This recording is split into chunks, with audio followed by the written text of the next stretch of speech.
twist really hard because the can opener doesn't work really well. Send out the messages to KitchenAid saying, KitchenAid, I really love a new can opener and food processor. Look, it's not working. Bicep workout. Twist. Come on. Come on, bake like a champion. Don't give up. One more rep, come on. Bake like a champion.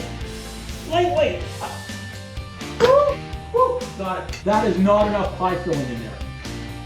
In doubt, go to your backup can. Oh, another arm workout. Come on, lift it. Man, this sucks. The worst can opener. You're 21 years old. Piece of it. Starting to frustrate me. Tell yourself you're enjoying baking. You're enjoying baking. Why is this so difficult? I'm having fun. Oh, for sakes. It's not supposed to be this much work. Like, seriously? I'm having fun. I'm having fun. Piece of shit. Back to our regular scheduled baking program. Alexa, cancel the timer. And scoop and spread. And spread.